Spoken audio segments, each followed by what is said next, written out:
Sudhanshu sir, हम जो पूरी की पूरी आपने सभी को लगभग सुन लिया आपने, और जो रोल है वहां समाप्ति की ओर है, वहां जो जो है नीतीश कुमार जी को समाप्त करने जैसी स्थिति में आ गई है वो। और यही हम लोग पहले भी चर्चा कर चुके हैं कि पोलराइजेशन की ओर जाना है, वो पोलराइजेशन वहां जारी है। और साथ में जो चोरी है वोटों की या जो गड़बड़ी है उसकी एक अलग तैयारी है। कैसे निपटा जाएगा वो तो।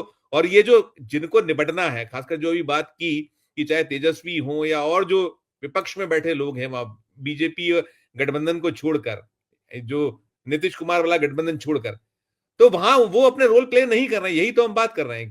केवल आप जबानी जमा कर से तो नहीं बनेगी ना बात।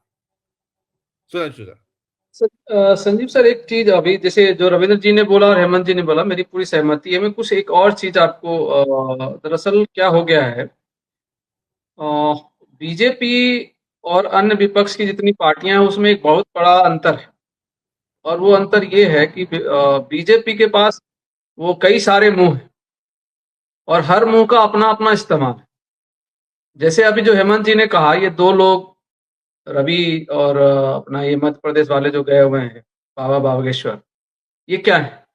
ये एक प्रकार का मुंह है। वो केवल वो एक तरह से चुनाव शुरू होने से पहले अपनी जो मशीनरी का इस्तेमाल, जिसको कहते हैं ना, ये मशीन है बीजेपी को इलेक्शन जिताने की मशीन।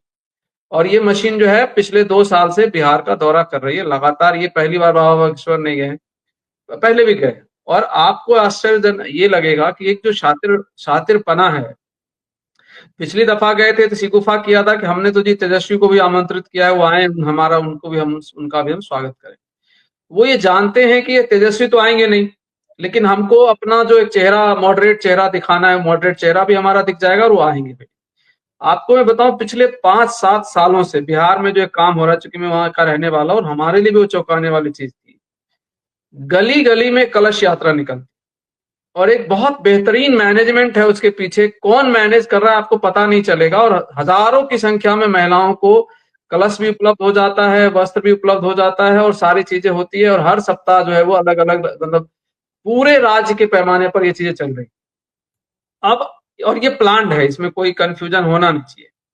देखिए, दुर्भाग्यपूर्ण कहां पर हो गया कि नीतीश जी से ये आशा इस देश के आम नागरिक रखते थे कि चलो सारी संकटों के बीच नीतीश, एक चीज जो नीतीश जी के राजनीति का मूल है कि वो सेक्युलरिज्म से कोई समझौता नहीं करेंगे। सेक्युलरिज्म का मतलब कोई हिंदू मुसलमान लेता है तो ये उसकी कमी है, हमारी कमी नहीं है। सेक्युलरिज्म का मतलब हर जाति हर रंग से सारी चीजें मिलकर।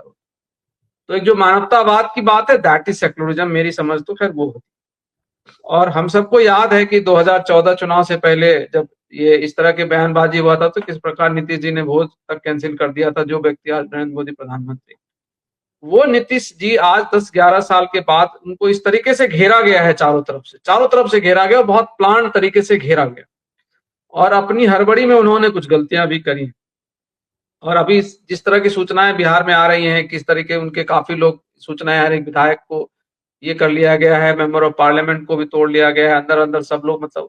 तो नीतीश जी कहीं ना कहीं एक तरह से फंसे हुए हैं और वो अब निकलने की, हालांकि वो हम लोग मानते थे कि ही बहुत चालाक और समझदार लीडर हैं, हर संकट को झेल सकते हैं, लेकिन इस वक्त में उनके साथ दिक्कत तो है, ये साफ साफ सबको दिख रहा है।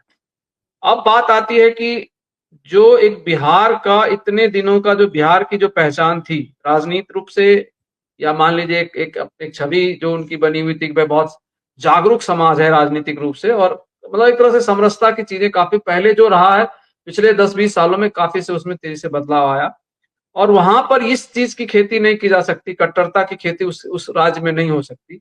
लेकिन लंबे समय के बाद आज ये दिख रहा है कि वहां पर भी चीजें उस तरफ जा रही। जो मैं अब रविंद्र सिंह जी ने कहा उससे मैं पूरी सहमति है। और जो मैंने कहा कि भाई बीजेपी और आरएसएस के बहुत सारे मुंह हैं, वो क्यों मैं कह रहा हूं। देखिए क्या होता है पॉलिटिकली, एक ग्रुप, एक पार्टी को कि बहुत सारी चीजें बोलने में बहुत सारी दिक्कतें। जैसे मैं आपको एक उदाहरण देता हूं, जो बात बाबा बागेश्वर कह रहे हैं वो बेसिकली बीजेपी कहना चाहती है, बेसिकली वो आरएसएस कहना चाहती है, लेकिन उसमें इतनी साहस नहीं है क्योंकि उसको दोनों तरह के पॉलिटिकल एंगल्स को देखने, तो खुल के नहीं कहेगी। पर उसने एक अपना एक विश्व हिंदू परिषद बना रखा है, बजरंग दल बना रखा है, जब जिसका जैसा इस्तेमाल होना है वो करते हैं। आप मुझे बताइए, कांग्रेस हो जाए, चाहे जनता दल हो जाए, राष्ट्रीय जनता दल हो जाए, जितनी विपक्ष की तमाम पार्टियां हैं, क्या उनके पास ऐसे कोई चेहरे हैं जिनके बारे में कल कांग्रेस को, जैसे मान लीजिए, इसको मैं और एक तरीके से समझाता हूँ। एबीवीपी, अखिल भारतीय विद्यार्थी परिषद, हम सब जानते हैं, छात्रों का संघ है इनका, बीजेपी का, आरएसएस का बेसिकली कह लीजिए, क्योंकि वहां पर ये भी बड़ा चालाकी से कई बार खेलते हैं कि ये बीजेपी का विंग है जी, तो ये आरएसएस का विंग है, वो भी बड़ी चालाकी उनके अंदर है। जब मैं मुझे याद है दिल्ली यूनिवर्सिटी में जब एबीवीपी चुनाव हार जाती थी, तो एबीवीपी जब हारती थी तो आरएसएस कहता था हमारा क्या लेना देना, हमारा इस विंग से, हमारा नहीं है। और जब जीत जाते हैं तो सब लोग उसकी खुशियां मनाते हैं। ये एक अद्भुत सा जो पेंच है, ये पेंच इतना काम किया इस देश के अंदर 100 सालों में, और इस तरीके से मतलब पॉलिटिकल कोई नुकसान भी नहीं उठाना है, और जिन चीजों से मतलब जब दिक्कत पड़ेगी, तो अभी मान लीजिए कि अगर उनको दिक्कत पड़ जाए कि बाबा बागेश्वर के किसी बयान से उनको कोई तकलीफ हो जाए, उनका वोट घटने लगे, तो अभी आके कह देंगे कि बाबा बागेश्वर कौन है जी, हमारा क्या लेना देना उससे। और अगर अभी बाबा बागेश्वर के बयान से उनको लाभ हो रहा है, उससे कृत से लाभ हो रहा है, तो तुरंत जो है वहां पर 4 लोग प्रधानमंत्री जी तक जा सकते हैं, तो औरों का क्या कहना। ये काम किसी भी विपक्ष के पॉलिटिकल संगठन में आप उठाकर देखोगे संजीव जी, नहीं है। तो बहुत सारी बातें जो पॉलिटिकल ग्रुप्स, एक पार्टी जो है नहीं कह सकती है, वो इस तरह के ऑर्गेनाइजेशन से कहवाया जा सकता था उनके खिलाफ। फॉर एग्जांपल मैं आपको उदाहरण दे रहा हूं, आज मान लीजिए बाबा बागेश्वर ने कहा कि भाई इस देश को हिंदू राष्ट्र बनाने के लिए संविधान संशोधन होना चाहिए। कांग्रेस आकर इसका सीधा सीधा विरोध नहीं कर पाई, उसको पता है उसको दिक्कत हो जाएगी। राष्ट्रीय जनता दल अगर सीधा सीधा आकर कहेगी तो उसको दिक्कत हो जाएगी। लेकिन इन संगठनों के भी अगर कोई वैचारिक ऑर्गेनाइजेशन होते तो आके खुल के कह सकते थे कैसे हो जाएगी, इस देश में संविधान नहीं है क्या। और हिंदू राष्ट्र कहने का मतलब, अगर आपको मन में मतलब जो लोग बोल रहे हैं उनके मन में केवल मुसलमानों को परेशान करना है, तो उनकी जानकारी के लिए और भी है, यहाँ पर बुद्धिस्ट हैं जो बहुत पहले से इस देश में रह रहे हैं, जैन हैं, सिख हैं, वो सबको परेशान कर, पर वहां तक बात पहुंचने नहीं दी जाती। बस एक फोकस, एक जो है बाइनरी गढ़ ली गई है, हिंदू और मुसलमान, और जिससे उनको वोट मिलता है सबको जानते हैं, इसमें कोई डाउट रहे नहीं। कि आप देखिए अब गायों का मामला खत्म हो चुका है, क्योंकि अब वो यूज हो चुका, वो जो नैरेटिव्स था वो पूरी तरह से यूज हो गया, अब नए नैरेटिव्स की तरफ जा। तो ये एक बड़ा अजीब सा है, और मुझे ये, मैं रविंद्र जी से बहुत पूरी सहमति है मेरी कि ये जो विपक्ष की पार्टियां हैं, आप एक चीज बताए संजीव जी, कोई ऐसा मुद्दा जिसे आज के दिन अगर हम लोग मतलब मुझसे अगर कोई पूछ ले, और जितनी मेरी समझदारी में बताना चाहूँ, तो मैं ये कहूंगा कि सारी विपक्षी पार्टियों को आज सिंगल पॉइंट एक लड़ाई लड़नी चाहिए कि चुनाव में पारदर्शिता नहीं है। क्योंकि जब आप चाहे कितने भी नैरेटिव बना लीजिए, वो राहुल गांधी जी जाति जनगणना की बात कर लेंगे, एससी की बात कर लेंगे, एसटी की बात कर लेंगे, ओबीसी की बात कर लेंगे, सारी बातें ठीक है, आप देश को समरस बनाना चाहते हो। उधर से तेजस्वी जी जाकर नौकरियों की बात कर लेंगे, और इधर अरविंद केजरीवाल जी भी बहुत सारी चीजें महिलाओं के लिए और स्कूल और हॉस्पिटल सारी चीजें कर रहे थे। वो अल्टीमेटली तब काम आएगा ना जब चुनाव पारदर्शी होगा। आपकी सारी पॉलिसीज का कोई मतलब नहीं रह जाता अगर चुनाव ही पारदर्शी नहीं बचा। तो अल्टीमेटली हमारा फोकस क्या होना चाहिए कि भाई चुनाव, हम एकदम इस देश में जितनी विपक्षी पार्टियां हैं उनको ये इंश्योर करने के लिए जो जमीन पर जाने की बात है, एकदम सिंगल पॉइंट जाएंगे कि भाई ये सारे सवाल हैं जो चुनाव आयोग से बहुत सारे सवाल पूछने के लिए, जो अभी रविंद्र सिंह जी ने एक उदाहरण दिया कि 32 वोट से हार गया, 160 वोट इनवैलिड हो गया। और आपको एक चीज दुर्भाग्यपूर्ण बताऊं, मैंने आज तक नहीं देखा, मतलब एक वो जो इंदिरा गांधी जी के समय में जो इमरजेंसी लगी थी, उस समय जो कोर्ट के डिसीजंस आए थे, मुझे आज तक नहीं लगा कि कोई इतना, आप मतलब हमारी जुडिशियरी का भी एक अजीब सा है कि आप सोचिए कि हम डेमोक्रेसी में रह रहे हैं और चुनाव उसकी आत्मा है, बिना चुनाव की तो डेमोक्रेसी का कोई मतलब नहीं है। तो चुनाव के ऊपर क्या वहां पर फास्ट ट्रैक, कभी इस देश में ये चर्चा हुई, या कभी जुडिशियरी ने आगे बढ़ के कहा कि भाई जब चुनाव ही मान लीजिए किसी के साथ, जैसे अभी मुझे याद है एक बदायूं के सांसद धर्मेंद्र यादव, अब उनका वो 18,000 वोट से हार गए थे, और उनके यहाँ जो है निकल कर आया कि 6,500 7,000 वोट या पता नहीं उससे कुछ ज्यादा ही वोट जो है एक्स्ट्रा गिना गया, जो बताया गया था वहां के अधिकारियों के द्वारा कि इतने वोट पोल हुए। जब काउंटिंग हुई तो 6-7 हजार वोट ज्यादा काउंट हो गए, जितना मुझे ध्यान आ रहा, हो सकता है नंबर्स थोड़े ऊपर नीचे हो सकते अभी हैं। भी आया सामने, बॉय कई जगह आया है मतलब कि ऐसे सब एडीआर पूरा लेकर ही गया हुआ है।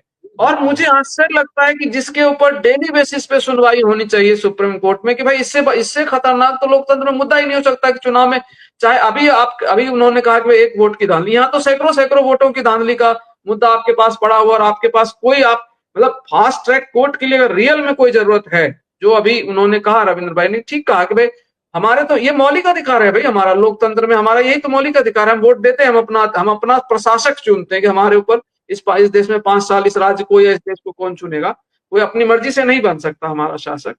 तो अगर उसमें बेईमानी हो रही है तो उससे ज्यादा जल्दी तेजी से काम करने की और किस चीज में जरूरत है। लेकिन मुझे वहां पर भी हम लोग को निराशा हाथ लग रही है। बिल्कुल ऐसे लगता है जैसे ये कोई मुद्दा ही नहीं है, कोई हार गया, 5 वोट से हार गया, 10 वोट से हार गया और कोई मतलब नहीं है, तो फिर चुनाव क्या बचा।